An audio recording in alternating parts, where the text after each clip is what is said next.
Ashraf, targeted killing का दौर जो है वो रुक नहीं रहा है और ये कश्मीरी पंडित को निशाना बनाया गया है। 3 तस्वीरें भी हमने दिखाई, कैसे लोग विरोध कर रहे हैं, लोगों में आक्रोश है। लेकिन जरा इस घटना के बारे में जानकारी आप दीजिए, कब यह हमला हुआ, किस संगठन ने हमला किया और इस पूरे मामले को लेकर शासन प्रशासन की तरफ से क्या कहा जा रहा है। दीपांकर, दरअसल आज की इस आतंकी घटना ने जम्मू कश्मीर प्रशासन और जम्मू कश्मीर की सुरक्षा एजेंसियों की पोल एक बार फिर खोल दी, क्योंकि अप्रैल से ये सिलसिला शुरू हुआ था जब स्पेसिफिकली माइनॉरिटी कम्युनिटी के लोगों को, कश्मीरी पंडितों को, गैर राज्य के रहने वाले लोगों को कश्मीर में निशाना बनाया जा रहा था। करीब 8 जो है हत्याएं हुई अप्रैल और मई के महीने के दौरान। फिर प्रशासन ने काफी आश्वासन दिया था उन सभी लोगों को जो बाहर से यहाँ पर हैं या कश्मीरी पंडित जो कश्मीर में रहते हैं कि उनकी सुरक्षा में अब किसी तरह की कोई चूक नहीं होगी। लेकिन एक बार फिर आज आतंकियों ने शोपियान में इस कश्मीरी पंडित को निशाना बनाया, जो 90 में भी यहाँ से पलायन नहीं किया था और यहाँ पर अपना कामकाज कर रहा था। एक निर्दोष नागरिक था और उसको इसका खमियाजा उठाना पड़ा।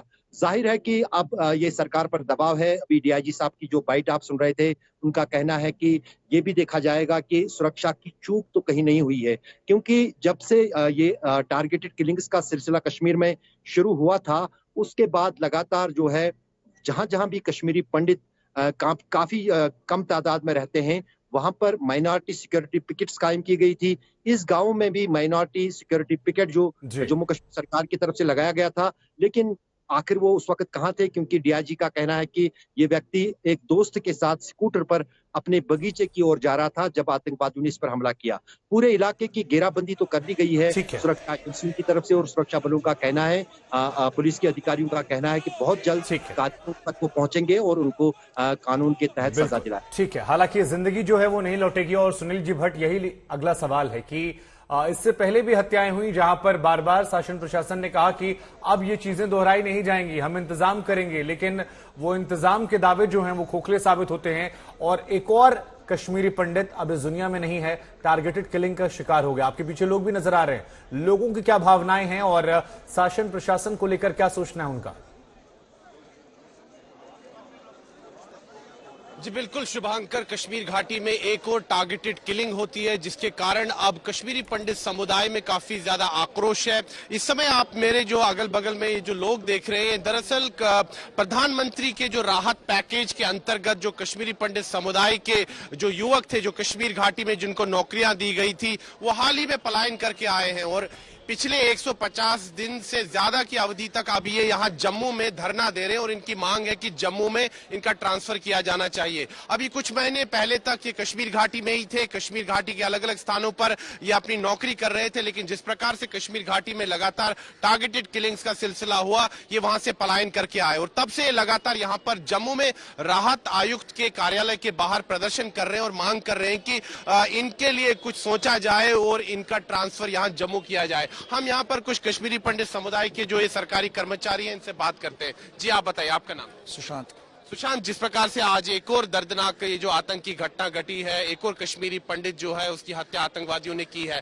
आप लोगों ने आज हमने देखा कि उग्र प्रदर्शन किए हैं, अब आप चाहते क्या है यहाँ प्रशासन? आज पूरा कश्मीरी पंडित समाज जो जम्मू में या अक्रॉस द वर्ल्ड रहता है वो क्षतिग्रस्त है। हम कंडम करते हैं इस किलिंग को और पूरा समाज जो है शोक में है। सरकार से पिछले 150 दिन से हमारा यही आग्रह है, चाहे वो एलजी शासन हो, चाहे वो होम मिनिस्टर हो, चाहे वो प्रधानमंत्री हो, हम उन्हें कह रहे हैं कि पिछले 1.5 साल से 22 हिंदुओं की जानें गई हैं, जिसमें कि 7 कश्मीरी पंडित, आज 6+1 7 कश्मीरी पंडित मारे गए हैं। एमओएस होम ने भी आंकड़े दिए। तो मुझे ये समझ नहीं आ रहा है कि आप टूरिज्म की वाहवाही और बधाइयां लूटते हैं ट्विटर पे, मगर ये जो कश्मीरी पंडित वहां मारा जा रहा है, जो हिंदू कश्मीर में मारा जा रहा है, इसके शोक पे आप एक शब्द नहीं कहते। आज मुझे रामधारी सिंह दिनकर की वो कविता याद आती है, समर शेष है नहीं पाप का बागी केवल व्याध, जो तटस्थ है समय लिखेगा उनके भी अपराध।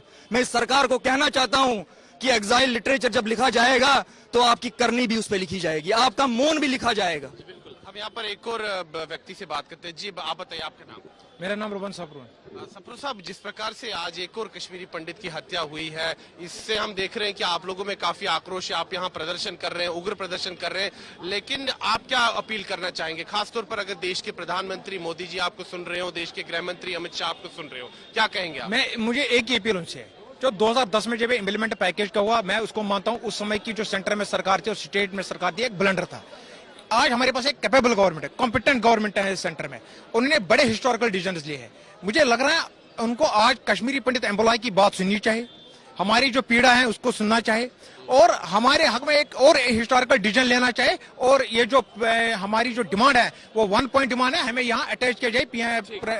ठीक ठीक जी, आप बताइए, लगातार जिस प्रकार से हत्याएं हो रही है कश्मीर घाटी में कश्मीरी पंडित समुदाय की, आज एक और हत्या हुई है और अगर हम देखें तो ये सिलसिला काफी समय से चल रहा है और आज जिस कश्मीरी पंडित की हत्या हुई है वो कश्मीरी पंडित है जो पिछले 32 वर्षों में पलायन करके नहीं गया। तो जो बच्चे कुछ कश्मीरी पंडित है उनको भी निशाना बनाया जा रहा है। निशाना क्या बनाया जा रहा है, वो इस वक्त तजब्जुब में है, वहाँ है, वो खौफ और हिरास में है वहाँ है, क्योंकि उन्होंने ऐसे तैसे भरोसा किया था, गवर्नमेंट पर किया था, वहाँ के लोगों पर भरोसा किया था कि वो वहाँ रहेंगे उनके साथ ही, मगर वो बात नहीं बन रही है वहाँ।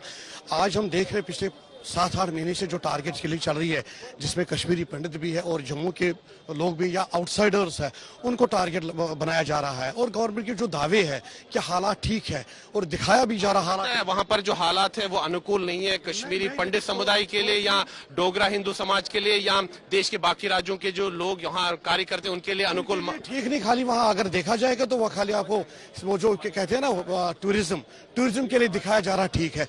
बाकी आप हम जाएंगे वहां पर और हम इस परिस्थिति में अगर जाएंगे तो हालात ठीक नहीं है। वो गवर्नमेंट के दावे। मैं सुनील जी भट्ट आपके पास लौटता हूं, आप बने रहिए मेरे साथ, मैं आपके पास और सवाल करूंगा, लेकिन एक बार मैं अशरफ वानी को भी जोड़ता हूं। अशरफ, अगर लोग सुरक्षित नहीं है तो फिर टूरिज्म भी वहां सुरक्षित नहीं होगा, लोगों को भी डर रहेगा देश दुनिया से आने से। ये तस्वीर बदलने के लिए क्या वाकई में ठोस कदम उठाए गए हैं? कोशिश तो की गई है प्रशासन और सरकार की तरफ से, लेकिन जिस अंदाज से ये नीतियां अपना रही है कि शायद आतंकवादियों को मार गिराने से ही जो है इस समस्या का समाधान होगा। लेकिन ये भी एक हकीकत है कि अगर महीने में या साल में 200 या 300 आतंकी मारे जाते हैं तो और भी 200-300 जो है वो बन जाते हैं। हम लगातार देख रहे हैं कि एक रणनीति है आतंकी संगठनों की तरफ से, अगर कोई आतंकी मारा जाता है उसको बदलने के लिए दूसरे जो युवा है वो तैयार होते हैं और कहीं ना कहीं जो हाइब्रिड टेररिज्म है वो एक चुनौती बना हुआ है सुरक्षा एजेंसियों के लिए। जहां पर कोई युवा जो है हथियार लेता है, आतंकी संगठन में जुट जाता है, फिर खुलेआम घूमता है, एक टारगेटेड किलिंग या कुछ टारगेटेड किलिंग्स करके जो है अंडरग्राउंड हो जाता है।